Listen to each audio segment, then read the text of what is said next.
Hello po sir, ito po ba yung model house ng Samira Angeles? Ay, ma'am. Yes, ma'am. Mag-inquire po ba kayo? Yes po sir. So, yan ma'am. Ito yung ating dress-up model dito sa Samira Angeles. So, bali ang lot area ng ating townhouse is 35 square meter and then floor area niya is 44 square meter. Tara ma'am, pasok tayo para makita niyo ito. Sige po sir. So, ayan ma'am. By the way ma'am, my name is MJ Bacani. So, bali, Nice to meet you po. agent po ako ng Greatland. Yan. So, bali pagpasok natin ma'am, as you can see, fully finished na po ang ating unit dito sa Samira Angeles. Aalisin na lang natin yung mga gamit and then yan, yung tiles, white painted finish, kasama na po yan sa actual turnover unit. So, yan po ang ating Samira Angeles.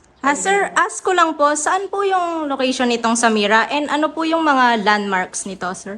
So ayan ma'am, ang location ng ating Samira Angeles is located po siya sa Barangay Sapa, Libutan, Angeles, Pampanga.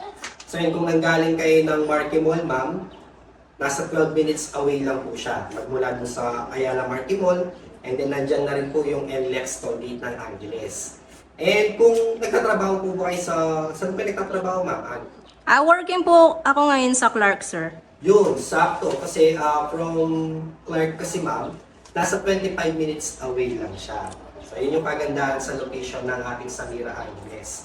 And kung napansin nyo din ma'am, sa mismong gate ng Samira Angeles, meron na din dyan mga schools, wet market, ayan, mga commercial store. So, malapit na siya sa mga pangangailangan ng isang pamilya.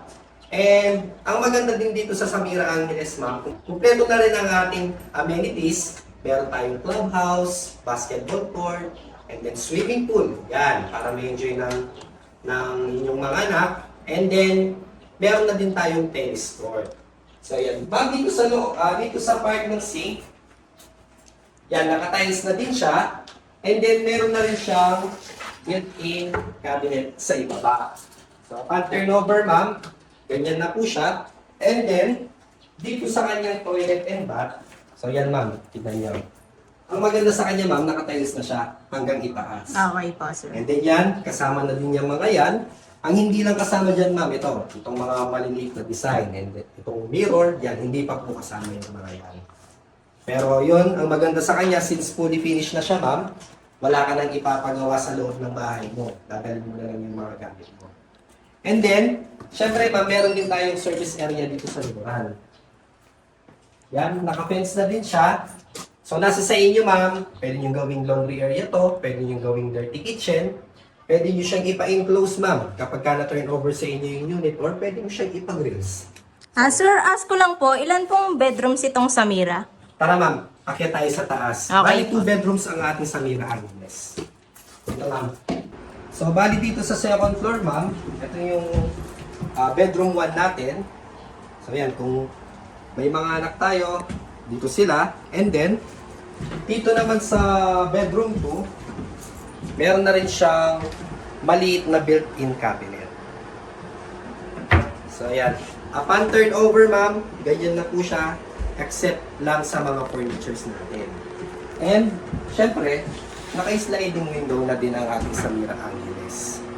Yan. Ganon din, ma'am, dito sa isang bedroom natin.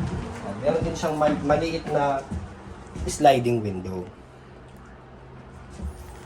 Tara ma'am, dun tayo sa baba. Pag-usapan naman natin yung kung paano ka makakapag-avail dito sa Samira Angeles.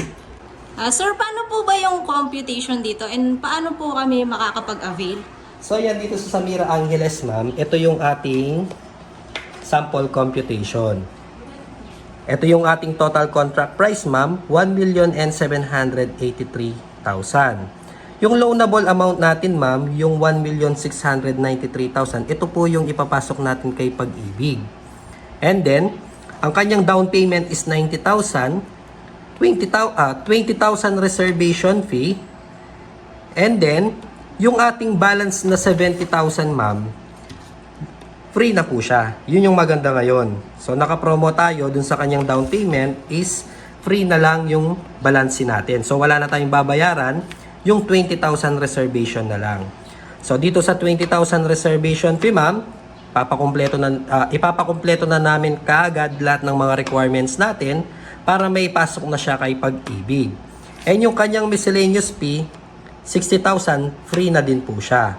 So, bukod dito sa 20,000 reservation na babayaran natin, kapag ka na-approve na tayo kay Pag-ibig, for 30 years, 11,040 ang magiging monthly natin. Yan, meron din tayong 25 years, 20 years, 15 years, hanggang 5 years. So, depende po yan, nakadepende yan kung anong prefer ninyo. So, ibig sabihin, sir, 20,000 lang yung ilalabas namin at masisimulan na namin yung investment property namin? Yes, ma'am, tama. Dahil katulad ng nabanggit ko kanina, 20,000 reservation lang, dahil yung kanyang balance na equity is free na lang. So, after nito, hihintayin lang natin na ma-approve tayo kay Pag-ibig, and then kapag ka na-approve na tayo, ma'am, 7 days lang after ma-approve, maaari nyo nang malipatan ang unit ninyo. And then, doon na po kayo magsisimula doon sa 11,040 na monthly. So, di ba? 20,000 lang ang ilalabas mo, makakapagsimula ka na ng investment property.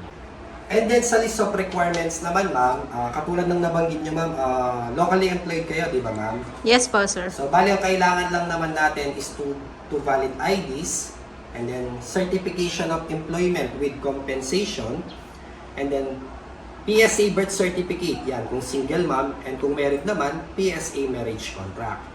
And then, yung sa MDF natin or yung ESAB na kinukuha sa Pag-ibig branch, kung meron po tayong Pag-ibig app, kahit i-screenshot na lang natin doon yung mga regular savings natin, pwede na po yun, kahit hindi na tayo pumunta ng Pag-ibig branch. So, yun lang naman usually mga requirements natin kapag ka locally employed. And then kapag ka halimbawa naman ma'am, OFW, ito yung mga kailangan nating requirements.